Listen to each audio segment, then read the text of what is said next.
Assalamualaikum warahmatullahi wabarakatuh. Perkenalkan, nama saya Dwi Fania Andila dari Prodi Pendidikan Dokter, Fakultas Kedokteran Universitas Baitur Rahmah.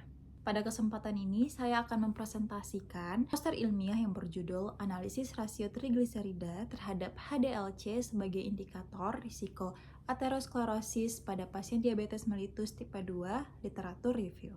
Kita masuk ke latar belakang. Diabetes mellitus tipe 2 merupakan penyakit metabolik yang ditandai oleh hiperglikemia akibat resistensi insulin. Pasien DM tipe 2 memiliki risiko tinggi mengalami penyakit kardiovaskular, terutama aterosklerosis. Salah satu penyebabnya adalah dislipidemia aterogenik yang ditandai oleh peningkatan kadar trigliserida, penurunan HDLC, serta terbentuknya small dense LDL yang lebih mudah membentuk plak aterosklerosis. Rasio trigliserida per HDLC merupakan indikator sederhana yang dihitung dari pemeriksaan laboratorium rutin.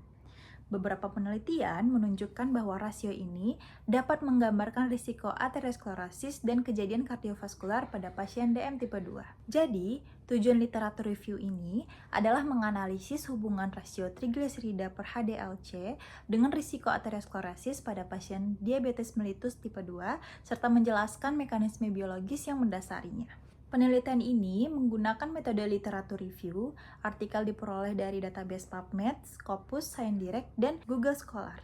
Kriteria inklusi meliputi artikel asli tahun 2016 hingga tahun 2026, tersedia full text dan berbahasa Indonesia maupun Inggris. Setelah dilakukan proses seleksi, diperoleh 5 artikel yang memenuhi kriteria untuk dianalisis. Seluruh penelitian menunjukkan hasil yang konsisten bahwa semakin tinggi rasio trigliserida per HDLC, maka semakin tinggi pula risiko aterosklerosis dan kejadian kardiovaskular.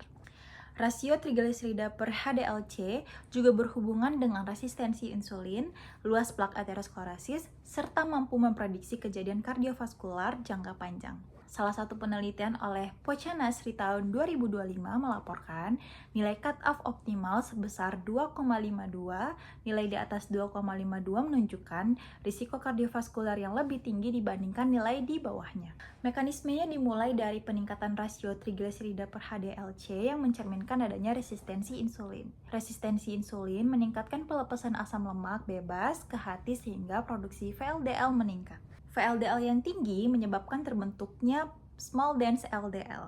Small dense LDL lebih mudah masuk ke dinding pembuluh darah, mengalami oksidasi, kemudian memicu stres oksidatif, disfungsi endotel, dan inflamasi vaskular. Akhirnya, terbentuk plak aterosklerosis yang meningkatkan risiko penyakit kardiovaskular seperti penyakit jantung koroner dan stroke. Berdasarkan 5 penelitian yang dianalisis, rasio trigliserida per HDLC memiliki hubungan yang konsisten dengan peningkatan risiko aterosklerosis pada pasien diabetes mellitus tipe 2. Rasio ini merupakan indikator yang sederhana, murah, mudah diperoleh dari pemeriksaan laboratorium rutin, sehingga berpotensi digunakan sebagai alat stratifikasi risiko kardiovaskular. Rasio trigliserida per HDLC dapat dipertimbangkan sebagai parameter tambahan dalam penilaian risiko aterosklerosis pada pasien diabetes mellitus tipe 2. Namun, masih diperlukan penelitian lebih lanjut, terutama pada populasi Indonesia, untuk menentukan nilai cut-off yang paling sesuai sebelum diterapkan secara luas. Demikian presentasi poster ilmiah yang dapat saya sampaikan. Terima kasih atas perhatiannya. Wassalamualaikum warahmatullahi wabarakatuh.